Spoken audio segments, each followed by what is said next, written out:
नमस्कार, द नव दर्पण न्यूज देख रहे हैं आप। आपके साथ मैं हूं आदित्य कुमार। राष्ट्रपति चुनाव में महज सप्ताह भर का समय रह गया है। मुकाबला एक तरफा होता साफ साफ दिखाई दे रहा है। विपक्षी मोर्चे ने जब यशवंत सिन्हा को राष्ट्रपति पद का उम्मीदवार बनाया तो उम्मीद थी कि वो एनडीए कैंप में सेंध लगा देंगे। एनडीए नेताओं के साथ उनके करीबी से विपक्षी मोर्चे को उम्मीद की किरण दिखाई दे रही है। लेकिन जैसे ही एनडीए ने द्रौपदी मुर्मू के नाम का ऐलान कर दिया, वैसे ही विपक्ष मोर्चे में भी सेंध लग गई और ये सेंधबारी लगातार तेज होती भी जा रही है। कई गठबंधन टूटने की कगार पर तो कई में फूट पड़ गई है। महाराष्ट्र में शिवसेना टूट गई है और उद्धव गुट में एक और टूट की आशंका दिख रही है। यूपी में सपा गठबंधन में फूट पड़ गई है तो ओम प्रकाश राजभर ने द्रौपदी मुर्मू को समर्थन देने का ऐलान कर दिया है। तो शिवपाल यादव भी लखनऊ में मुर्मू के स्वागत के लिए पहुंचे थे। निगाहें पश्चिम बंगाल पर टिकी हुई थी क्योंकि बंगाल के सीएम ममता बनर्जी की ओर से ही यशवंत सिन्हा का नाम राष्ट्रपति उम्मीदवार के तौर पर रखा गया था। ऐसे में उन पर अपने राज्य में सिन्हा को ज्यादा से ज्यादा समर्थन दिलाने की जिम्मेदारी है। ममता बनर्जी भी अब पीछे हटती दिखाई दे रही हैं। ममता को चिंता आदिवासी वोटों को लेकर है। बंगाल में उत्तर बंगाल और जंगल महल में आदिवासियों की संख्या 25% से ज्यादा है और यहां बीजेपी 2019 में स्वीप कर गई थी। लेकिन 2021 में ममता ने वापसी की और चिंता अब 2024 को लेकर है कि मुर्मू आदिवासी हैं और संथाल समुदाय से आती हैं, जिनकी संख्या बंगाल के आदिवासियों में 80% है। झारखंड में भी यही हालात है। इसलिए दोनों ही राज्य में बीजेपी विरोधी पार्टियों को अब डर लगने लगा है। ममता बनर्जी के उम्मीदवार यशवंत सिन्हा पूरे देश का दौरा कर रहे हैं। वो विपक्षी दलों के दिग्गजों से मुलाकात कर रहे हैं, वोट की अपील कर रहे हैं, लेकिन पश्चिम बंगाल नहीं जा रहे हैं। या यूं कहें कि ममता बनर्जी ने यशवंत सिन्हा को पश्चिम बंगाल आने ही नहीं दिया है। उन्होंने सिन्हा को न्योता ही नहीं दिया और यही कहानी झारखंड में भी चल रही है। झारखंड में भी बीजेपी विरोधी दल की ही सरकार है। हेमंत सोरेन मुख्यमंत्री हैं, लेकिन उनकी चिंता भी आदिवासी वोट हैं।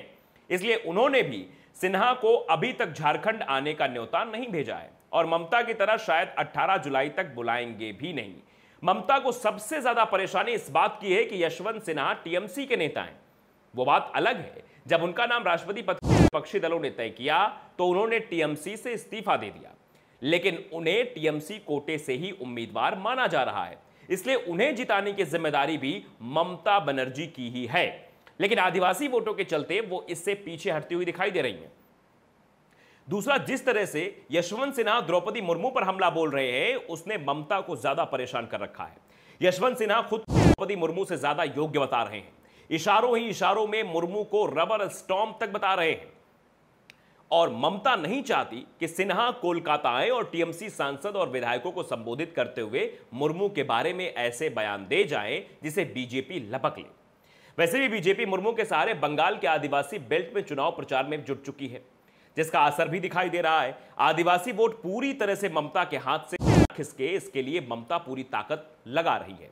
इसलिए यशवंत को बंगाल नहीं आने दे रही है। ममता इस समय सिर्फ मुर्मू से परेशान नहीं है, उनकी चिंता महुआ मोइत्रा ने भी बढ़ा रखी है। महुआ के काली मां पर दिए गए बयान को भी बीजेपी ने मुद्दा बना लिया है। उनके खिलाफ बंगाल में कई जगह एफआईआर हो रही है। टीएमसी के कई नेता महुआ के बयान से नाराज हैं, इसलिए ममता को क्रॉस वोटिंग का भी डर लग रहा है। इसलिए ममता इस समय फूंक फूंक कर कदम रख रही हैं। वैसे भी ममता के बयान से यह संकेत दे रहे हैं कि यशवंत सिन्हा चुनाव हार गए हैं। ममता ने यहां तक कह दिया था कि अगर उन्हें पता होता बीजेपी किसी आदिवासी महिला को राष्ट्रपति पद का उम्मीदवार बनाने वाली है तो वो आम सहमति की कोशिश करती, यशवंत सिन्हा को शायद मैदान में भी नहीं उतारती। ये बात उन्होंने सीधे तौर पर कही है। तो ममता की जो टेंशन है वो आदिवासी वोट है। शायद इसीलिए ममता ने अभी तक न्योता नहीं भेजा कि यशवंत सिन्हा आए और बंगाल में प्रचार करें। कई जगहों पर जा चुके, उत्तर प्रदेश भी जा चुके और विपक्षी दलों से बातचीत कर रहे हैं। अखिलेश यादव से भी मुलाकात हो चुकी है। लेकिन ममता बनर्जी के रखे गए उम्मीदवार की अगर ममता बनर्जी से मुलाकात या बंगाल में उनका ना जाना, यह इशारा करता है कि या तो ममता बनर्जी ने हार मान ली है या ममता बनर्जी नहीं चाहती कि यशवंत सिन्हा की वजह से उनके आदिवासी वोटों में फूट पड़े और फिर आने वाला लोकसभा चुनाव और आने वाले विधानसभा चुनाव में उन्हें मुसीबतों का सामना करना पड़े। शायद इसीलिए ममता पीछे हट रही हैं।